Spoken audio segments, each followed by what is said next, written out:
नमो नमः। ज्योतिषछात्राणां ज्योतिषकक्षायां स्वागतम्। अद्य इदानीम् अष्टोत्तरीमहादशाचक्रम् इत्यस्मिन् विषये पठामः। गत वीडियो मध्ये विंशोत्तरीमहादशाचक्रस्य कथं ज्ञातुं शक्नुमः, कथं पठामः इत्यस्मिन् विषये पठितं सर्वे छात्राः। इदानीम् अष्टोत्तरीमहादशाचक्रम्, तो अष्टोत्तरीमहादशाचक्र में जैसे विंशोत्तरी था, विंशोत्तरी का मतलब है विंश उत्तर शतम 120 वर्ष, वैसे ही अष्टोत्तरी का मतलब अष्ट उत्तर शतम 108 वर्ष की अष्टोत्तरी महादशा होती है। अष्टोत्तरी जो महादशा होती है वो 108 वर्ष की होती है एक क्रम। दूसरा जो है इसमें 8 ग्रहों की दशा होती है। विंशोत्तरी महादशा में 9 ग्रहों की महादशा होती थी, आचम भो राजी सैबु के सु। इसमें केवल 8 ग्रहों की दशा होती है। तो सूर्य, चंद्रमा, मंगल, बुध, शनि, बृहस्पति, राहु और शुक्र। इसका मतलब है इसमें केतु की महादशा नहीं होती है। ये दूसरी बात। दशाक्रम जो है इसमें विंशोत्तरी से थोड़ा भिन्न है। सूर्य, चंद्र, मंगल तक समान है, विंशोत्तरी की तरह ही है। तो सूर्य, चंद्रमा, मंगल के बाद में यहाँ पर जो है बुध तक कंटिन्यू आ गया। ग्रहों की गणना क्रम भी इसी तरीके से है कि पहले सूर्य की आती है, फिर चंद्रमा की, फिर मंगल, फिर बुध।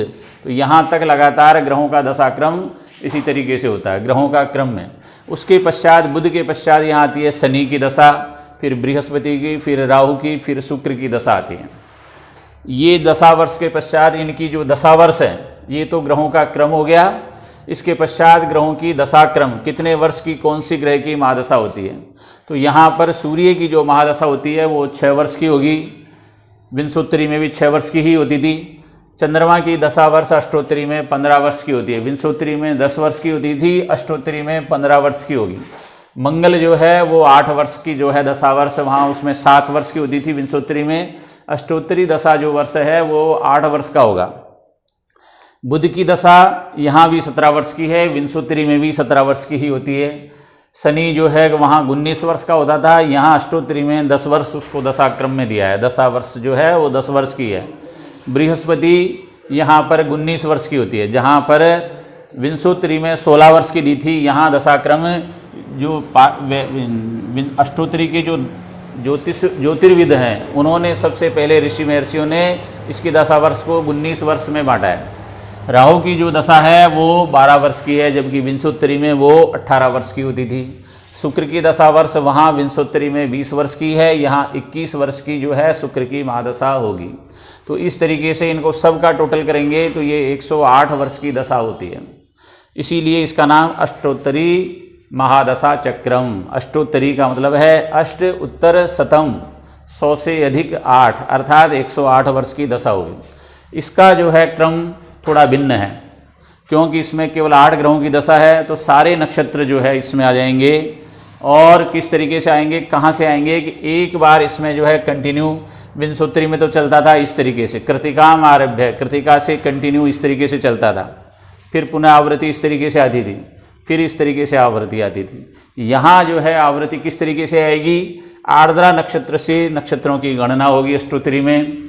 दूसरा जो है एक बार 4 कंटिन्यू नक्षत्र, दूसरी बार 3, फिर 4, फिर 3, फिर 4, फिर 3, फिर 4 और फिर 3। इस तरीके से ये जो है दशा वर्ष हो जाएगा।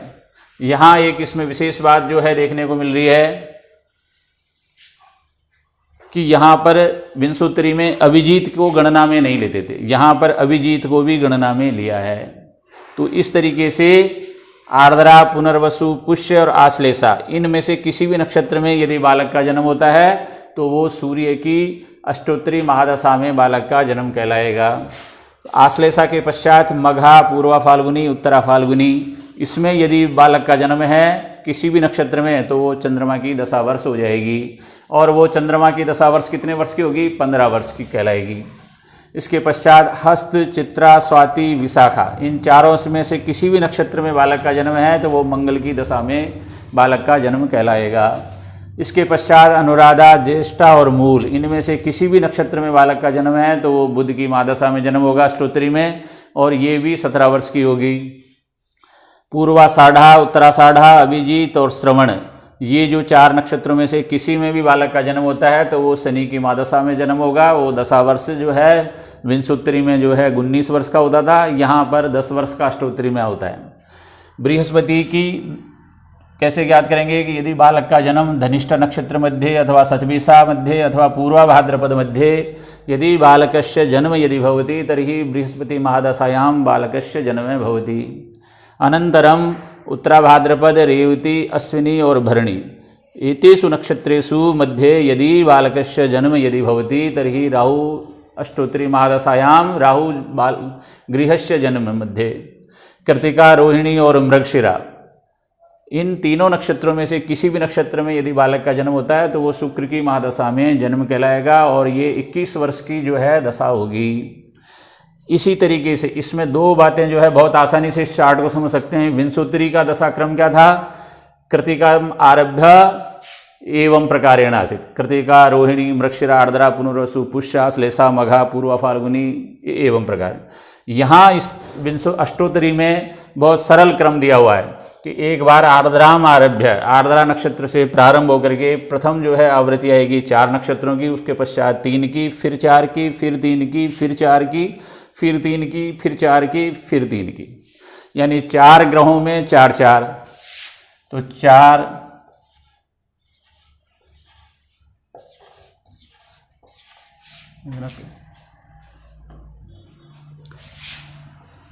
ग्रह इंटू 4 बराबर 16 और 4 इंटू 3 बराबर 12, तो ये कुल नक्षत्र हो गए 28।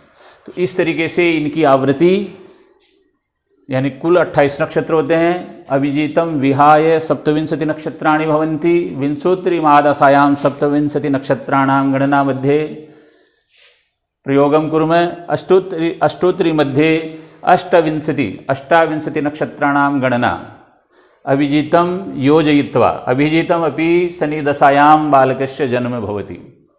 तो ये इस तरीके से यानी बहुत सरल तरीके से जो है आपको विंशोत्तरी को और अष्टोत्तरी महादशा को समझ सकते हैं।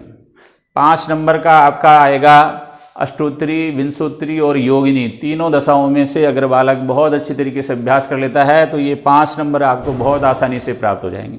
तो परीक्षा की दृष्टि से भी आपको जो है कि ये उपयोगी है। दूसरी प्रकार से कि भाई आपको जो है ज्योतिर्विद यदि आप बनना चाह रहे हैं, आगे ज्योतिष में आपकी रुचि है, तो आपको ये विंशोत्तरी के साथ साथ अष्टोत्तरी का चार्ट भी बहुत अच्छे से समझ में आना चाहिए। और ज्योतिष में ये कहा गया है कि कंठकारी विद्या, अगर आपको श्लोक प्रमाण सहित आपको ये सब याद है तो ही आप एक अच्छे ज्योतिर्विद बन सकते हैं, अन्यथा केवल जो है परीक्षा की दृष्टि से आप पढ़ेंगे और नंबर ला करके आपका जो है तो आगे ज्योतिष के क्षेत्र में आपका कोई योगदान नहीं होगा। ज्योतिष में अगर आप योगदान देना चाहते हैं, ज्योतिष के क्षेत्र में आप आगे अपना जो है फ्यूचर तलाश कर रहे हैं, तो आपको विंशोत्तरी का चार्ट आपको बिल्कुल कंठस्थ होना चाहिए। अष्टोत्तरी का इस तरीके से चार्ट आपको बिल्कुल तैयार होना चाहिए। इस दृष्टि से अगर आप पढ़ेंगे और दोनों के साथ साथ जैसे विंशोत्तरी में क्या भिन्नता थी, अष्टोत्तरी में यहाँ क्या चेंज आ रहा है, बहुत आसानी से दोनों को चार्टों को अगर आप बनाएंगे तो दोनों में बहुत आसानी से समझ में आ जाएगा कि उसमें कृत्तिका से लेकर के इस तरीके से था, अभिजीत उसमें गणना में नहीं आता था। अष्टोत्तरी में केवल 8 ग्रहों की दशा है, इनकी दशा वर्ष 108 है और इसका क्रम एक बार आर्द्रा से कंटिन्यू 4 फिर 3 फिर 4 फिर 3 फिर 4 फिर 3, इस तरीके से ये अष्टोत्तरी का चार्ट आपके पढ़ाई की दृष्टि से बहुत अच्छे से आपके समझ में आ जाएगा। नमो नमः। बंद करो।